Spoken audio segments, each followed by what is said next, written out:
Quand tu marches dans la plénitude du Saint-Esprit, tu transportes une grâce qui ne laisse pas telle qu'elle ceux qui te rencontrent.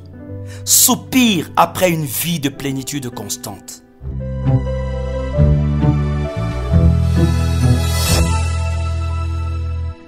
Loué soit l'Éternel qui vous accorde encore la vie et qui permet que nous puissions nous retrouver par le miracle des réseaux ensemble pour partager un breakfast. Celui d'aujourd'hui s'intitule « Une rencontre pleine de puissance » et est tiré de Luc 1, versets 41 à 42 qui dit ceci. Dès qu'Élisabeth entendit la salutation de Marie, son enfant tressaillit dans son sein et elle fut remplie du Saint-Esprit. Elle s'écria d'une voix forte, « Tu es bénie entre les femmes et le fruit de ton sein est béni. » Amen.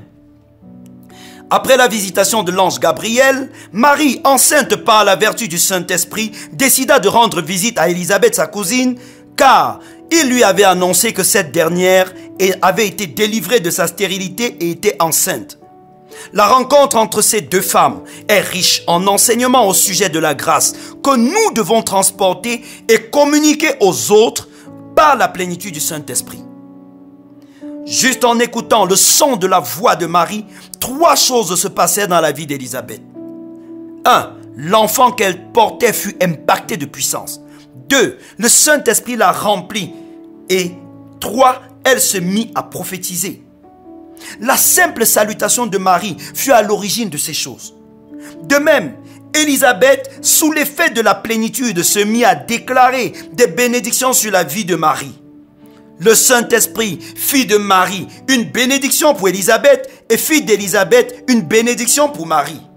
Si Jésus, en séjour dans le sein de Marie, juste pour 9 mois, a provoqué cette manifestation de puissance, alors qu'en serait-il dans la vie de ceux qui le portent dans leur cœur pour l'éternité et sont remplis de son esprit?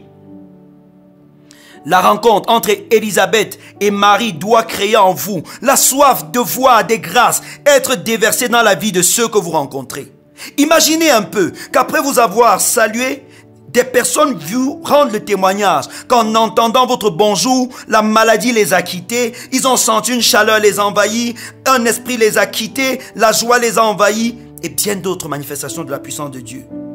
Oui, c'est tout à fait possible. Le simple fait de vous rencontrer peut libérer des grâces physiques, émotionnelles et spirituelles dans la vie des autres. Le revivaliste Charles Finet raconte comment, en entrant un jour dans une usine, l'onction qu'il transportait remplit le lieu et les employés se mirent tous à se repentir de leurs péchés sans qu'ils ne disent un seul mot. Oh, si nous étions conscients de la grâce que nous transportons en Jésus! Les rencontres chrétiennes ne seraient pas autant ennuyeuses et ne seraient jamais des lieux de commérage. Elles seraient plutôt des moments pendant lesquels la sœur Élisabeth et la sœur Marie déclenchent un mouvement de l'esprit et les malades guérissent, les dons sont répandus, la prophétie est libérée. Oh oui, c'est tout à fait possible et c'est même le désir de Dieu pour vous. Mais vous devez en prendre conscience et le lui demander ardemment avec foi. Amen. Permettez que nous prions ensemble.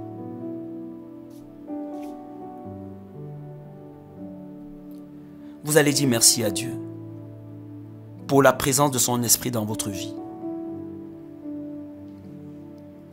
Demandez au Saint-Esprit de vous accompagner et de se manifester partout où vous allez. Demandez au Saint-Esprit de bénir toutes les personnes que vous rencontrez. Refusez d'avoir un bonjour ordinaire et demandez à Dieu la grâce que chaque parole qui sort de votre bouche soit comme la salutation de Marie, pleine de puissance et de vie pour déclencher la faveur dans la vie de ces personnes qui vous rencontrent. Demandez à Dieu de mettre dans votre bouche en permanence la prophétie de la vie des gens que vous rencontrez. Que Dieu fasse de vous un conducteur de sa puissance. Un canal par lequel il change les circonstances dans la vie des personnes. Qu'il électrise vos mains de sa puissance et qu'en saluant les personnes, elles expérimentent la libération, elles expérimentent la grâce, elles expérimentent la visitation. Levez vos mains vers le ciel et déclarez au nom de Jésus qu'aucun sorcier ne vous envoûtera par salutation. Que toute personne qui essayera, autant pour moi, de vous faire un transfert d'esprit par la salutation, reçoive le transfert contraire de l'Esprit de Dieu venant de vous et détruisant les forces maléfiques qu'il trafiquait.